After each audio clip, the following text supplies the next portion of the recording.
নমস্কার, টিভি9 বাংলায় আপনাদের আরো একবার স্বাগত জানাই। ঘড়িতে সন্ধ্যে 6:30 আমি কোয়েল রয়েছে আপনাদের সঙ্গে। শুরু করছি আমাদের স্পেশাল 9। আপনারা সবাই জানেন আমাদের জীবনটা কিরকম একটা মোবাইল নামক যন্ত্রে কার্যত বাঁধা পড়ে গিয়েছে। কলুর বলদের মতো এই মোবাইলে খুঁটি বেঁধে আমরা সর্বক্ষণ ঘুরে চলেছি। উঠতে বসতে, খেতে, অফিস যেতে, অফিস থেকে ফিরতে সারাক্ষণ ফেসবুক বলুন, টুইটার বলুন, হোয়াটসঅ্যাপ বলুন, সবেতে আমাদের চোখ রয়েছে। আর আমাদের কথা কি বলবো, আমাদের থেকে ছোট ছোট যারা রয়েছে, মানে একদম ছোট, যারা এখনো স্কুলের গণ্ডিও পেরোয়নি, সেই ক্লাস 4-5 পড়ুয়ারাও কিন্তু এখন কথায় কথায় হোয়াটসঅ্যাপে ভিডিও কল নয়, একেবারে চ্যাট পর্যন্ত করছে। আর তার থেকে যদি আরেকটু বড় হয়, ওই 8-9 ধরি, তাহলে ফেসবুক বলুন, ইনস্টাগ্রাম বলুন, একেবারে দেখবেন বুঁদ হয়ে রয়েছে। এটা কিন্তু একটা ভয়ঙ্কর প্রবণতা, যেটা আমরা সবাই জানি, প্রতিনিয়ত আলোচনা করি। ব্রিটেন এবারে এই বিষয়টাতেই আলাদা করে নজর দিয়েছে, এবং যেটা আমরা জানতে পারছি যে 16 বছরের কম বয়সীদের জন্য সোশ্যাল মিডিয়াতে নাকি নিষেধাজ্ঞা আনার চিন্তা ভাবনা করছে ঋষি সুনাকের সরকার। কিন্তু প্রশ্নটা হচ্ছে যে আদৌ কি শেষ পর্যন্ত এটা করা সম্ভব হবে? হলেও তার কি একটা বিরূপ প্রভাব কিশোর কিশোরীদের মধ্যে পড়বে না? দেরিতে হলেও সুদূর টেমসের ধার থেকে একটা তরঙ্গ উঠতে শুরু করেছে। পশ্চিমী দুনিয়া যেটাকে এতদিন চর্চার মধ্যে রেখেছিল, সেটাকে বাস্তবে রূপ দিতে এবার মাথা ঘামাতে শুরু করেছে ব্রিটেন। 16 বছরের কম বয়সীদের সোশ্যাল মিডিয়া ব্যবহারে নিষেধাজ্ঞা জারির বিষয়ে ভাবনা চিন্তা শুরু করেছে ঋষি সুনাকের সরকার।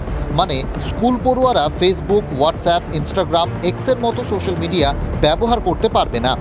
ব্লুমবার্গের রিপোর্ট বলছে, এ নিয়ে জানুয়ারিতেই বৈঠকে বসতে চলেছেন সুনাক মন্ত্রিসভার সদস্যরা। সোশ্যাল মিডিয়া ব্যবহার করে শিশু এবং কিশোর কিশোরীরা কী পরিমাণ ক্ষতির সম্মুখীন হতে পারেন সেই সম্পর্কে তথ্য সংগ্রহ করতে আলোচনায় বসবেন তাঁরা। তবে এখনই এ নিয়ে প্রকাশ্যে মুখ খুলতে নারাজ। আড়ালে আবডালে মন্ত্রীদের কারো কারো বক্তব্য, আলোচনা চললেও নিষেধাজ্ঞা বাস্তবায়িত হওয়ার সম্ভাবনা ক্ষীণ।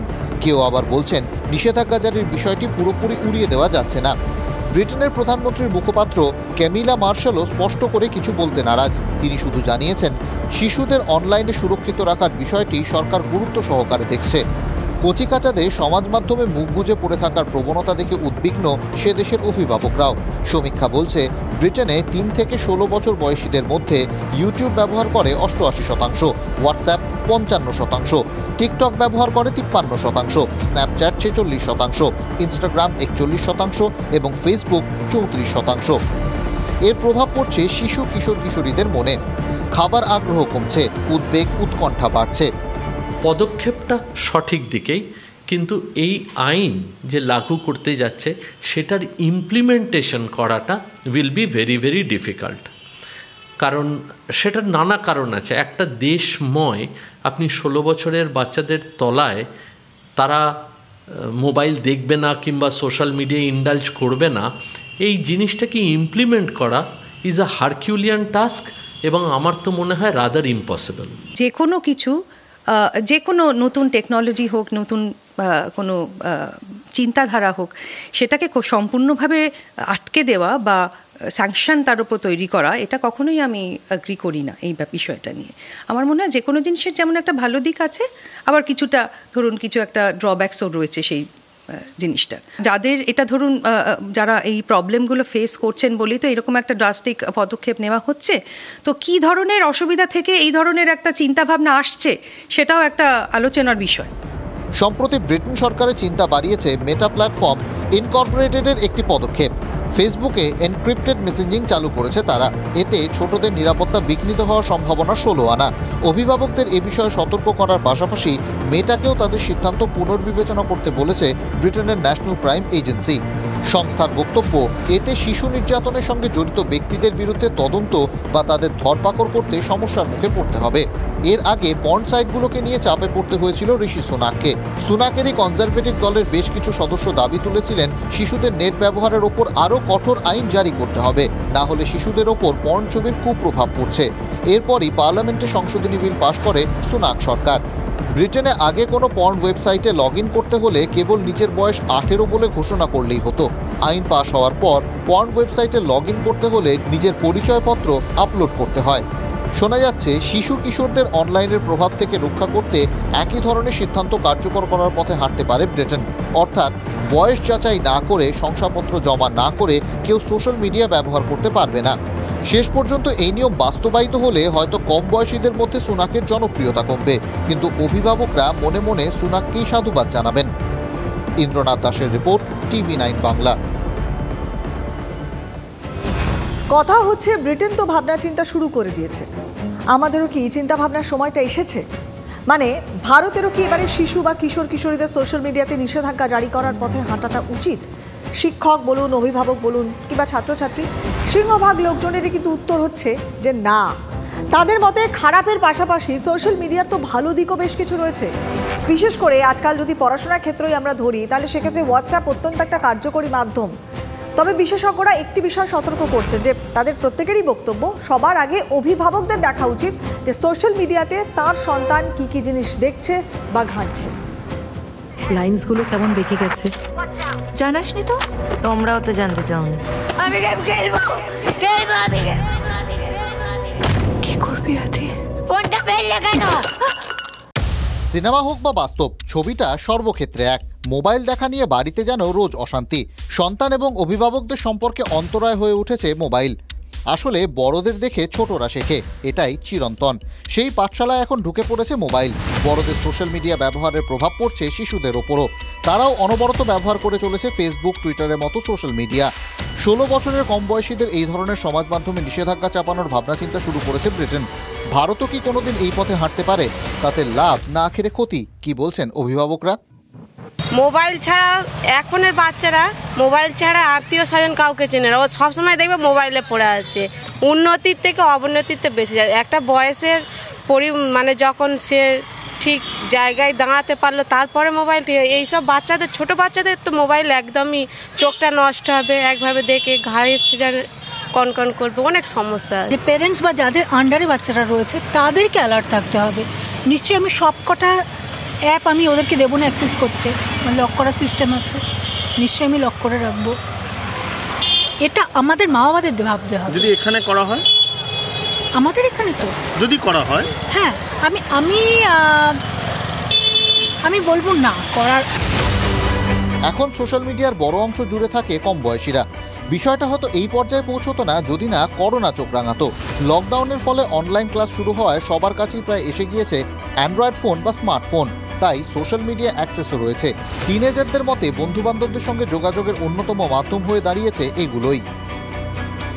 বলতে যারা আমার বন্ধুরা ছিল, যাদের সাথে হয়তো আমার আগে কখনো আলাপ হয়েছিল অনেক ছোটোবেলায়, তাদের সাথে হঠাৎ করে ফোন দেখতে দেখতে হঠাৎ করে দেখলাম যে তাদের একটা অ্যাকাউন্ট আমার চোখে এসে পড়লো। তো তাদেরকে আবার করে ফলো করলাম কিংবা ফ্রেন্ড রিকোয়েস্ট পাঠালাম। তো সেই হিসেবে তাদের সাথে আবার যোগাযোগ হচ্ছে, যেটা হয়তো মানে সামনাসামনি কখনো তাদের সাথে দেখা হবে না, কিন্তু সোশ্যাল মিডিয়ার মাধ্যমে দেখা হচ্ছে, আবার যোগাযোগ করতে পারছি। আমার মতে মনে হয় হোয়াটসঅ্যাপটা চালু রাখা উচিত, কারণ হোয়াটসঅ্যাপে অনেক সময় ম্যামেদের সাথে দরকার থাকে, বন্ধুদের সাথে দরকার থাকে, ঠিক আছে। মানে যদি হোয়াটসঅ্যাপটা বন্ধ করে দেওয়া হয়, সেখানে তো বলতে গেলে অবশ্যই ক্ষতি হবে, কারণ ফেসবুক, ইনস্টাগ্রাম, টুইটার 16 বছর বয়সে এমন কিছু বা ইনস্টাগ্রাম দরকার হয় না। এই যে প্যান্ডেমিকের আগে মেরিটোরিয়াস স্টুডেন্ট তো তখনও ছিল, তখন তো এত ইউজ অফ ফোন ছিল না। আমার মানে ক্যাপেবিলিটি, আমার ক্যাপাসিটি টু ডু গুড, সেটা কি ফোনের ওপরে নির্ভরশীল হবে? আমি এটা মনে করি না। আমার যদি গবেষণা করার থাকে, আবার যদি হায়ার স্টাডিজ করার থাকে, আমার addiction two books is far better then addiction two mobile. বিশেষজ্ঞদের মতে সবার আগে অভিভাবকদের দেখা উচিত সোশ্যাল মিডিয়ায় কি কি জিনিস আপনার শিশু দেখছে বা ঘাঁটছে। মোবাইল দেখার সময় বেঁধে দেওয়ার উপরও গুরুত্ব দিচ্ছেন মনোবিদরা। শিশুরা মোবাইলে আসক্ত হলে মানসিক ব্যাধি হতে পারে, লেখাপড়ায় অমনোযোগী হয়ে পড়ে ছেলেমেয়েরা। স্ক্রিন টাইম যেটা আমাদের, সেই স্ক্রিন টাইমটা ইজ ভেরি ইম্পর্ট্যান্ট, এবং অনেক রিসার্চেই দেখা গেছে যে 24 ঘন্টার মধ্যে আইডিয়াল স্ক্রিন টাইম হচ্ছে 2 ঘন্টা, তার বিয়ন্ডে কিন্তু থাকা উচিত না। কারণটা এই যে ব্লু লাইট যেটা এমিশন হয়, সেটা কিন্তু নানা রকম শরীরের ক্ষতি করে, এবং স্ক্রিন টাইম যদি বাড়িয়ে দেওয়া যায় তাহলে কিন্তু বাচ্চাদের কনসেন্ট্রেশন বলুন, মেমোরি পাওয়ার বলুন, সব কিছুই তাদের অ্যাকাডেমিক ইন্টারেস্ট থেকে সরে যায়। সুতরাং এবং বাবা মাদের ক্ষেত্রে এখানে একটা পেরেন্টাল ট্রেনিংয়ের জায়গা আনতে হবে, তাদেরকেও বোঝাতে হবে যে 2 ঘন্টার বেশি স্ক্রিন টাইম তাদের বাচ্চাদের জন্য হার্মফুল। ফিজিক্স রিলেটেড বলতে গেলে যেটা বলা যেতে পারে, এই যে ইলেকট্রোম্যাগনেটিক রেডিয়েশন, এগুলোর তো একদম ডাইরেক্ট ক্ষতিকারক প্রভাবটার জন্য লং স্ক্রিন টাইম, সারাক্ষণ স্ক্রিনের দিকে তাকিয়ে বসে থাকা, এবং রিয়েল ওয়ার্ল্ড আর ভার্চুয়াল ওয়ার্ল্ডের মধ্যে যে একটা যে ফাইন বাউন্ডারি লাইন রয়েছে, সেটা কিন্তু স্টুডেন্টরা এখন বেশ মাঝে মাঝে ভুলেই যাচ্ছে। বিশেষজ্ঞরা বলছেন ম্যাচুরিটি আসার পর সোশ্যাল মিডিয়ায় প্রবেশের অনুমতি দেওয়া উচিত, তার আগে নয়। আগে সোশ্যাল মিডিয়ার নিয়ম জানতে হবে, তারপর সোশ্যাল মিডিয়ায় প্রবেশ করতে হবে। 2016 সালের একটি সমীক্ষা বলছে মোটের ওপর 10 বছর 3 মাসের পরই আজকালকার বাচ্চারা স্মার্টফোন হাতে পেয়ে যায়, আর সোশ্যাল মিডিয়ায় প্রবেশ করে 11 বছর 4 মাস মতো সময়ের পর। কয়েকদিন আগে মাইক্রোসফট কর্তা বিল গেটস অভিভাবকদের অনুরোধ করেছেন কোনো অবস্থাতেই তারা যেন 14 বছরের সন্তানের হাতে মোবাইল তুলে না দেন। বিকল্প উপায় হিসেবে বই পড়ার অভ্যেস বাড়ানোর কথা বলেছেন বিশেষজ্ঞরা। বলেছেন গান শোনা, ছবি আঁকার কথা। কিন্তু সন্তানের বায়না কমাতে, দুষ্টুমি থামাতে চটজলদি মুশকিল আসান হিসেবে ছোট্ট যন্ত্রটাই তুলে দিচ্ছেন অভিভাবকরা। একটা সময় সেটাই নিয়ন্ত্রণের বাইরে চলে যাচ্ছে। সুশোভন ভট্টাচার্যের রিপোর্ট, TV9 বাংলা। ঝঞ্ঝাট কমাতে শুধু বাচ্চাদের হাতে মোবাইলই তুলে দিচ্ছে না আমরা, বাচ্চাদের কোনো না কোনো ছবি প্রত্যেক দিন ফেসবুক, ইনস্টাগ্রাম আমরা পোস্ট করে যাচ্ছি, যার পোশাকি নাম হচ্ছে শেয়ারেন্টিং। বাবা মায়েদের এই খেয়াল খুশির পোস্টে পোয়া বাড়ো হচ্ছে কিন্তু নেট দুনিয়ার অপরাধীদের। বাচ্চাদের ছবি বিকৃত করে নানান রকম অপরাধ তারা কিন্তু ঘটিয়েই চলেছে, আর তার মধ্যে শিশু পর্নোগ্রাফির মতো ভয়ঙ্কর অপরাধও কিন্তু সামিল। অভিভাবকদের ব্ল্যাকমেলিংও হচ্ছে, আর বিষয়টা চিন্তা বাড়াচ্ছে বিভিন্ন রাজ্যের পুলিশ প্রশাসনের।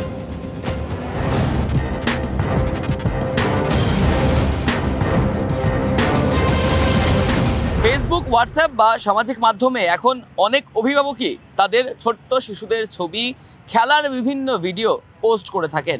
আর এই বিষয়টাতেই এবার নজর রাখছেন অপরাধীরা। যারা অর্গানাইজার ক্রাইম করে থাকেন, তারাই নজর রাখছেন এই সমস্ত প্রোফাইলে। আপনিও কি বাড়ির খুদের ছবি সোশ্যাল মিডিয়ায় শেয়ার করতে ভালোবাসেন? তাহলে একটু সতর্ক থাকার সময় এসেছে। আপনার ভালো লাগা বিপদ ডেকে আনতে পারে, কারণ ওত পেতে আছে নেট দুনিয়ার অপরাধীরা। আপনার শিশুর ছবি ব্যবহার করে বিকৃত করে অপরাধের নিত্য নতুন ফন্দি ফিকির বের করতে পুলিশের পরিভাষায় বিষয়টিকে বলা হচ্ছে শেয়ারেন্টিং। প্রায় 1 যুগ আগে শব্দটি প্রথম চালু হয়। মোদ্দা বিষয়টি কি? সন্তানের বিভিন্ন ছবি অভিভাবকরা যেভাবে ঘন ঘন সোশ্যাল মিডিয়ায় শেয়ার করেন, তাকে এক কথায় বলে শেয়ারেন্টিং। মানে সন্তান ভূমিষ্ঠ হওয়া থেকে স্কুলে ভর্তি, কিংবা প্রথম হাঁটতে শেখা থেকে জন্মদিনের অনুষ্ঠান, সারাদিনের বিভিন্ন মুহূর্ত ফ্রেমবন্দি করে সোশ্যাল মিডিয়ায় দেওয়ার প্রবণতা। এতে শিশু, নাবালকদের ভয়ঙ্কর ক্ষতির সম্ভাবনা বাড়ছে। ডিজিটাল কিডন্যাপিংয়ের প্রবণতা। অ্যাকচুয়ালি শেয়ারেন্টিং হলো এটা একটা পুরোনো টার্ম, কিন্তু এখন খুব বেশি ইউজ হচ্ছে। এটা হচ্ছে যে গার্জিয়ানদের, বিশেষ করে প্যারেন্টসের একটা হ্যাবিট আছে যে তাদের ছেলে মেয়েদের বা সন্তানদের যারা মাইনার ধরো, তাদের বিভিন্ন রকমের ডেটাগুলো, তাদের পার্সোনাল ডেটা বা ইত্যাদি ডেটাগুলো সোশ্যাল মিডিয়ার মাধ্যমে স্প্রেড করা বা শেয়ার করা। সাইবার বিশেষজ্ঞদের মতে শিশুদের যাবতীয় তথ্য নেট দুনিয়ায় খুল্লা শেয়ার করা খুবই বিপজ্জনক, কারণ এতে শিশুদের গোপনীয়তা ভীষণভাবে নষ্ট হয়। সাইবার বুলিংয়ের ঝুঁকি থাকে। শিশুটির সম্পর্কে পর্যাপ্ত তথ্য চলে যাচ্ছে অপরাধীদের হাতে। মানসিক বিকারগ্রস্তরা উৎসাহিত হচ্ছে। এটা শেয়ার একদম করতে নিষেধ করা বা না করাই ভালো। তার কারণ হচ্ছে এই ডেটাগুলো যখন তখন যে কোনো মুহূর্তে এই ডেটাগুলোকে ট্যাম্পার করে বা অন্যভাবে ইউজ করে স্ক্যামাররা বা ক্রিমিনালরা, ফ্রডুলেন্ট লোকজনরা এটাকে কিন্তু ইউজ করতে পারে। আর একটা জিনিস খুব ইম্পর্টেন্ট, সেটা হচ্ছে যে পেডোফাইলস যারা, ধরো একটা মিডল এজ লোকজন যারা এই চাইল্ড পর্নোগ্রাফি বা চাইল্ড এক্সটর্শন বা এই ধরনের জিনিসগুলো বেশি করে, এই পেডোফাইলসদের ক্ষেত্রেও কিন্তু এই শেয়ারিং বেশি করলে পেডোফাইলসদের জন্য স্বর্গরাজ্য তৈরি হবে। বুঝতে পারছেন মনের আনন্দে সামাজিক মাধ্যমে যে ছবি শেয়ার করছেন তা কতটা বিপদ ডেকে আনতে পারে। খুদেদের ছবি বিকৃত করে চলে শিশু পর্নোগ্রাফির মতো ভয়ঙ্কর অপরাধ। কিভাবে? হাতে কলমে দেখিয়েছেন সাইবার বিশেষজ্ঞরা। জাস্ট সাধারণ মানুষকে বোঝানোর জন্য আমি একটা কার্টুনের জাস্ট নর্মাল একটা ক্যারেক্টারকে আমি সিলেক্ট করেছি। সিলেক্ট করার পর যে সিলেক্ট ফাইলটা রয়েছে, আমি যে মুহূর্তে প্রসেসে ফেলে দেবো এই জিনিসটা আপলোড হতে শুরু করবে। আপলোড হওয়ার পর দেখুন এখানে অলরেডি 25% হয়ে গেছে। খুব কম সময়ের মধ্যে এটা একটা ভয়ানক দৃশ্য দেবে, এবং এইভাবেই কিন্তু আমাদের এরকম চাইল্ড পর্নোগ্রাফি এবং এই ধরনের মানে ফেক জিনিসগুলোকে রিয়ালিস্টিক করে তাকে কিন্তু আপলোড করে দেওয়া হচ্ছে। দেখুন জাস্ট একটা কার্টুন, একটু আগে যে ছবিটা ছিল তাতে পুরো ড্রেস আপ ছিল, ভেরি ভেরি ফিউ সেকেন্ডের জন্য আমি কিন্তু তাকে পুরো নোট করে ফেলছি। তো আমাদের এর থেকে বাঁচার কোনো উপায় আছে বলে আমার মনে হয় না, কিন্তু আমাদের অনেক সচেতন হতে হবে, আমাদের এই ফটো আপলোড করা বন্ধ করতে হবে। অসম পুলিশ শেয়ার এন্ডিং নিয়ে দীর্ঘদিন ধরে সচেতন করে আসছে। অভিভাবকদের উদ্দেশ্যে তাদের আবেদন, দাগ দূর হয়ে যায় কিন্তু ডিজিটাল দাগ থেকে যায়। শেয়ারিং এর বিপদ থেকে আপনার সন্তানকে রক্ষা করুন। সোশ্যাল মিডিয়াতে আপনার সন্তানের সম্পর্কে কি শেয়ার করবেন সে ব্যাপারে সচেতন হন। অতএব খুদের বিভিন্ন মুডের ছবি সোশ্যাল মাধ্যমে দেওয়ার জন্য যতই হাত নিষ্পিস করুক, সন্তানের কথা ভেবেই এখন থেকে সতর্ক হতে হবে আপনাকে। অরিত্র ঘোষ ও সুশোভন ভট্টাচার্যের রিপোর্ট, TV9 বাংলা।